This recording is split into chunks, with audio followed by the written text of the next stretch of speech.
कोई भी चीज कांक्षा से नहीं करना है कि मैं पूजा कर रहा हूं तो मेरा मकान बन जाए, मेरे बच्चे जो है सुरक्षित हो जाए, सुखी हो जाए। भावना कर सकते हो लेकिन याचना नहीं कर सकते भगवान के सामने। हाँ? क्योंकि याचना और भावना में बहुत जमीन आसमान का भेद है। याचना में आप मांग रहे हो और भावनाओं में क्या कर रहे हो?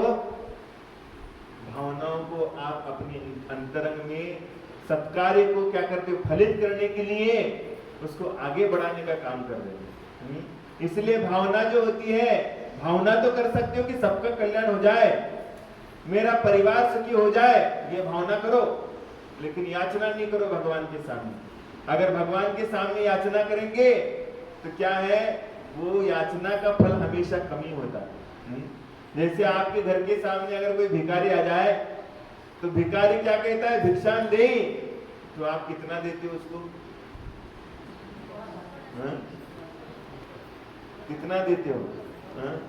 जब वो आपके लिए 2 टाइम के भोजन की व्यवस्था मांगता है तब जाकर के आप उसको नाश्ते की व्यवस्था दे देते हो। हाँ? नाश्ता करने लायक खाने के लिए दे देते हो।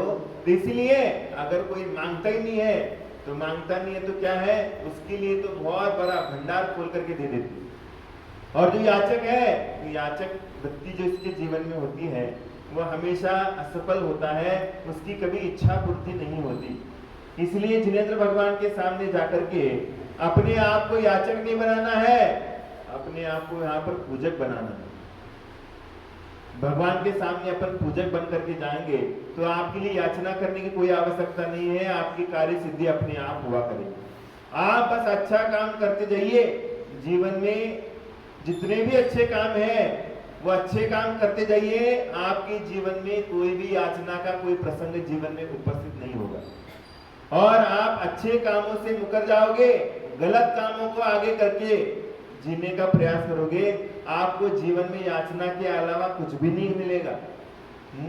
क्योंकि संसार में सब कुछ जो चीजें चलती हैं अपने अपने पुरुषार्थ के बलबूते पे चलती है। अपन जैसा पुरुषार्थ करते हैं वैसा ही फल सबके जीवन में आता है, सबके जीवन में वैसा ही चित्र देखने को मिलता है। इसलिए कांक्षा नहीं करने का नाम निकंक्षितांग है। और उसके बाद बताया निर्विचिकित्सांग है। निर्विचिकित्सांग क्या कहलाता है? निर्विचिकित्सांग ये कहलाता है कि जो रत्नत्रय के धारी मुनिराज है उनके शरीर को देख करके कभी ग्लानि नहीं करना। और अगर ग्लानि करते हैं तो उसका पाप बहुत तेजी से बढ़ता है, बहुत तेज पाप लगता है। ये आपको शिक्षा देने की क्रिया कर रहे हैं। अगर गलत व्यक्ति को आप गलत दृष्टि के नजरों से देखोगे तो आप गलत नहीं कहलाओगे। लेकिन अच्छे व्यक्तियों को आप उनकी निंदा करोगे, आप उनके हंसी मजाक करोगे तो आपके लिए वो पाप का कारण बनता है। इसलिए रत्नत्रय के माध्यम से जिनका शरीर पवित्र हो चुका है, ऐसे रत्नत्रय के मार्ग पर चलने वाली मुनिराज है, उन मुनिराजों के प्रति अपने मन में कोई भी ग्लानि के भाव नहीं होना, यही क्या है? निर्विचिकित्सांग है। आज अपन पढ़ेंगे कि अमूढ़ दृष्टि अंग के बारे में पता था।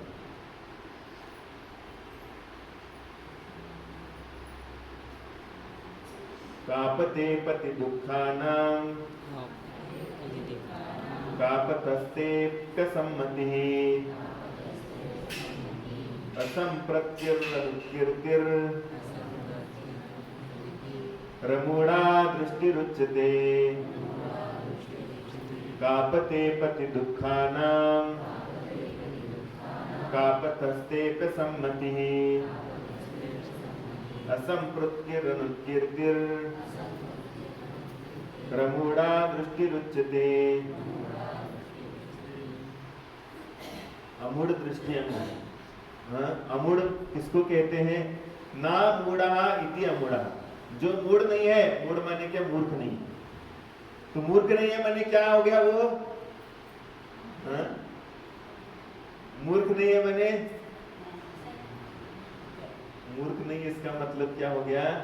वो विद्वान है, बुद्धिमान है, विवेकी है। जिसके पास विवेक होता है वो बुद्धिशाली होता है, और जिसके पास विवेक नहीं होता है वो बुद्धिशाली नहीं रहता है। अपन पढ़ाई जरूर करते हैं, डॉक्टरी की पढ़ाई कर लेते हैं, और डॉक्टरी की पढ़ाई करने के बाद अपने को विवेक नहीं रहता है कि किस चीज को अपन को किस मूल्य पे आगे बढ़ाना चाहिए, कहां पर किस चीज का कौन सा मूल्य है, इस समझ में आने की बात को विवेक कहा जाता है। और ये विवेक जिस व्यक्ति के अंतरंग में होता है वो बुद्धिशाली होता है, और जिसके जीवन में बुद्धि है, क्या है, उसके जीवन में विवेक हो ये जरूरी नहीं। जिसके जीवन में बाहरी बुद्धि है लेकिन विवेक वो जरूरी नहीं है, लेकिन जिसके जीवन में विवेक होता है उसके जीवन में बुद्धि हमेशा रहेगी। ये नियम, जहां जहां विवेक होगा वहां वहां बुद्धि का स्थान रहेगा ही, लेकिन जहां पर बुद्धि है वहां पर विवेक वो जरूरी नहीं।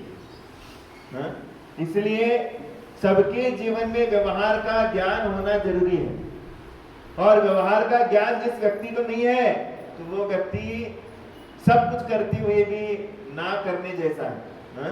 माने उस व्यक्ति का कोई भी काम इस संसार में क्या नहीं है, स्तुत्य नहीं है, प्रशंसात्मक नहीं कहा जाता। इसी तरीके से अमूढ़ दृष्टियांग में आप अपनी मूर्खता का त्याग कर रहे हो। अपने जीवन में जो भी मूर्खता कहलाती है, उन मूर्खताओं का त्याग करने का नाम अमूढ़ दृष्टियांग है।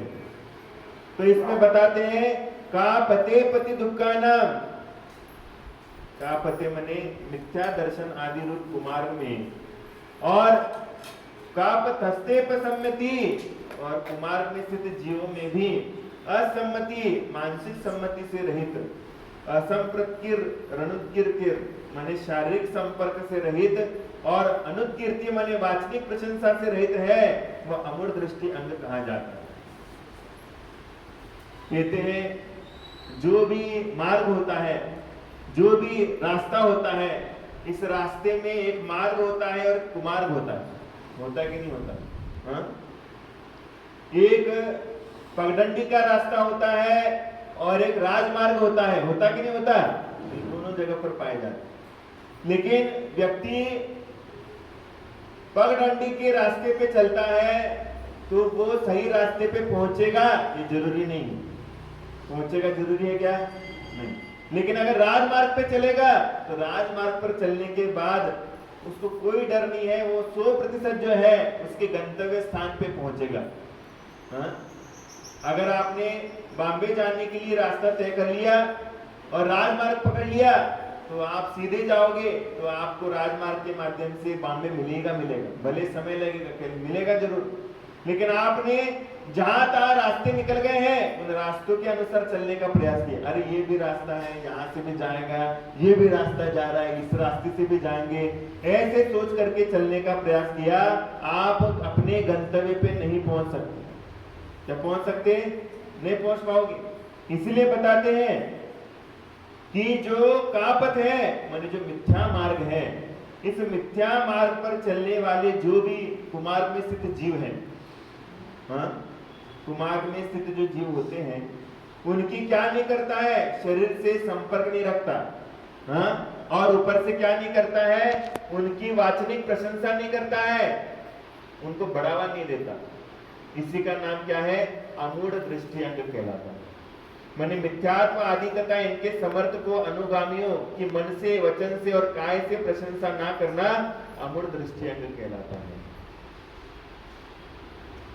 जिसमें कांटे बिछे हुए हो, या जो ऊंचा नीचा हो, जिसमें गड्ढे बने हुए हो, एवं जिसमें चलने वाले को कष्ट भोगना पड़े, ऐसे मार्गों को कुमार्ग कहते हैं। जिस मार्ग पर ज्यादा कंकड़ पत्थर है या फिर कांटे होते हैं, उस रास्ते को क्या कहा जाता है? क्या कहते हैं? कुमार्ग कहते हैं। कुमार नहीं, कुमार्ग, कुमार्ग कहा जाता है। तो ये कुमार्ग ऐसे रास्ते पर कोई भी जाता है क्या? नहीं जाता। और जो जाता है वो हमेशा पछताता है कि नहीं पछताता? जो कंकड़ और पत्थर कांटों की भूमि से चलने का प्रयास करता है वो हमेशा दुखी होता है कि नहीं होता? और जो अच्छे रास्ते से जाता है वो सुखी होता कि नहीं होता? वो सुखी रहता, उसको कोई परेशानी नहीं होती। इसीलिए यहाँ पर बताते हैं जिसमें गड्ढे हैं, जिस रास्ते में चलने के लिए कष्ट भोगना पड़ता है, बहुत सारी परेशानियों को झेलना पड़ता है, उसको आचार्यों ने कुमार्ग कहा। और ऐसे कुमार्ग में चलने वाले को क्या है, बातें समझ में नहीं आती, सही क्या है गलत क्या है। तो हमें अपने आप को और औरों को भी जीवन यात्रा के निर्वाह में कष्ट का सामना करना पड़े, उसे भी कुमार्ग समझना चाहिए। जैसे जिस बात के कारण हमें और आपको भी कुमार्ग का सेवन करना चाहिए, समझना चाहिए, तो क्या है, तो वो कुमार्ग है। जैसे आज के धरती पर सभी लोग जन्म ले चुके हैं, आज की भूमिका में सभी लोग क्या कर रहे हैं, सभी लोग जीवन जी रहे हैं। लेकिन सभी लोग जीवन जीते समय क्या कर रहे हैं मालूम है, बहुत अपन ऐसे जी रहे हैं जैसे अपन बहुत बड़े क्या है, वफादार आदमी है, इस धरती के सबसे उत्कृष्ट प्रामाणिक व्यक्ति है, ऐसा जीवन जीने का प्रयास करते हैं। लेकिन सभी क्या है, मन में सभी ढोंगी है। अगर आप क्या है, क्या करते हैं कि दूसरे के लिए दूसरे का बंगला देख करके कहते हैं देखो वो कितना कमा रहा है, दूसरे का बंगला देख करके, उसका पैसा देख करके, उसकी कार देख करके अपन सोचते हैं कि वो कितना कमा रहा है। लेकिन तुम ऐसा क्यों कह रहे हो, और जब पूछा जाता है कि भैया ये पैसा इतना कैसे कमा रहा है, अरे 2 नंबर का कमा रहा है, 2 नंबर के पैसे से कमाई कर रहा है, ऐसा भी बोलते हैं।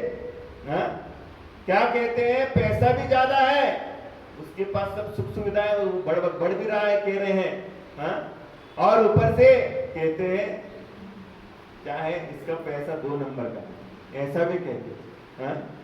लेकिन भैया अब तू कह रहा है कि मैंने वो पैसे वाला है, लेकिन तेरे पास पैसा क्यों कम है,